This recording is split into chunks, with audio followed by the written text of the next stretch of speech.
शहबाज शरीफ वजीर आजम होंगे और आसिफ अली जरदारी सदर पाकिस्तान होंगे। नून लीग और पीपल्स पार्टी ने हुकूमत साजी फार्मूले का ऐलान कर दिया है। अब से कुछ देर पहले इस प्रेस कॉन्फ्रेंस के जरिए इस जो फैसले हुए इनका ऐलान किया गया है।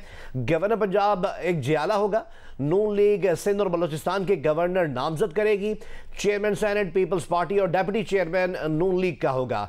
स्पीकर कौमी असम्बली नून लीग का और डेप्यूटी स्पीकर कौमी असम्बली पीपल्स पार्टी का होगा। पीपल्स पार्टी वफाकी काबीना में किसी मरहले पर भी शामिल नहीं होगी। इक़्तिदार की शराकत दारी का मामला बिल आखिर अंजाम को पहुंचा।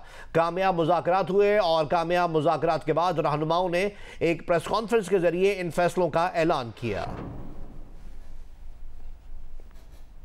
अब से कुछ देर पहले ये प्रेस कॉन्फ्रेंस की गई थी जिसमें हुकूमत साजी से मुताल्लिक जो अहम फैसले हुए हैं उसका ऐलान किया गया। शहबाज शरीफ अगले वज़ीर आज़म होंगे और आसिफ अली जरदारी सदर पाकिस्तान होंगे। नून लीग और पीपल्स पार्टी ने हुकूमत साजी फार्मूले का इस प्रेस कॉन्फ्रेंस में ऐलान किया। गवर्नर पंजाब एक जियाला होगा, जबकि नून लीग सिंध और सूबा बलूचिस्तान के गवर्नर नामजद करेगी। चेयरमैन सेनेट पीपल्स पार्टी का होगा और डेप्यूटी चेयरमैन सेनेट नून लीग का होगा, जबकि स्पीकर कौमी असम्बली नून लीग का होगा और डेप्यूटी स्पीकर कौमी असम्बली पीपल्स पार्टी का होगा। पीपल्स पार्टी वफाकी काबीना में किसी मरहले पर भी शामिल नहीं होगी और इक़्तिदार की शराकत दारी का मामला बिल आखिर इस तरह अंजाम को पहुंचा। कामयाब मुज़ाकरात के बाद रहनुमाओं ने ऐलान कर दिया। इसी पर बात करते हैं कंट्रोलर जियो न्यूज़ इंटरनेशनल नसीम हैदर हमारे साथ फ़ोन लाइन पर मौजूद हैं। नसीम हैदर, यकीनी तौर पे आपने प्रेस कॉन्फ्रेंस भी देखी होगी, जो ऐलानात किए गए हैं उसके बारे में कमेंट कीजिएगा।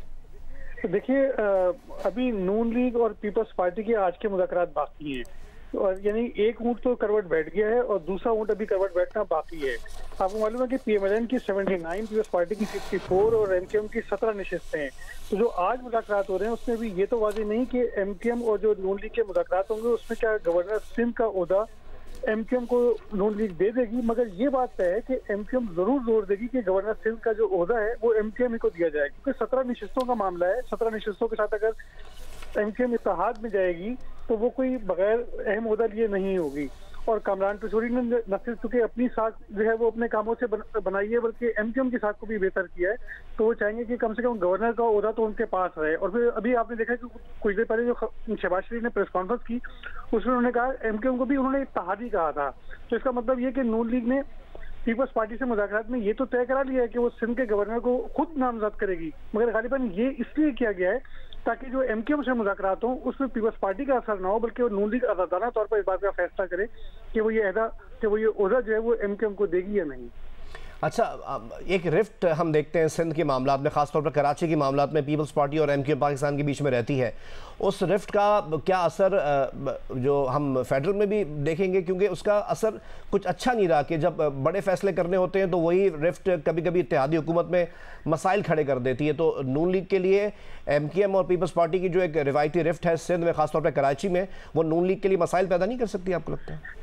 मेरे ख्याल में इस दफा ऐसा मुमकिन नहीं है, क्योंकि इस दफा चैलेंज बहुत बड़ा दरपेश है और ये जो एमकेएम और पीपल्स पार्टी और नून लीग है, इन तीनों का जो अलायंस है ये मेरे ख्याल में माजी की तरह स्ट्रांग रहेगा। और उसकी वजह सबसे बड़ी ये है कि उनको जो पीटीआई का सबसे बड़ा खतरा सामने दरपेश है, अगर वो एक दफा फिर दोबारा किसी ऐसे इकदाम की तरफ बढ़ते हैं कि जिससे मुल्क में कोई थोड़ा सी अफरा तफरी हो जाए, तो ये खुद इसको अफोर्ड नहीं कर सकते, क्योंकि अवाम जो है वो खुद इसको एक्सेप्ट नहीं करेंगे।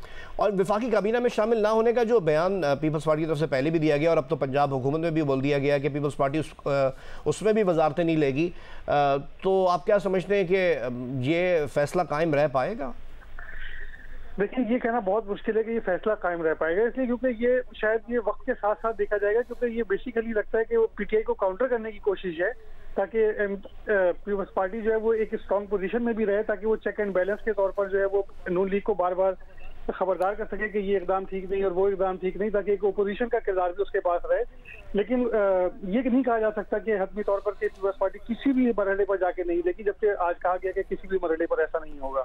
लेकिन ये एक अच्छा स्टेप है कि एटलीस्ट उन्होंने ये कहा है कि जो हुकूमत बनाने में साथ देंगे, ताकि मुल्क में जो एक अफरा तफरी है, एक ये सूरत हाल है कि हुकूमत बनेगी नहीं बनेगी, क्या होगा, दोबारा इलेक्शन, ये सब जो है वो आज खत्म हो गया। अब ये कम से कम तय है कि हुकूमत बनेगी।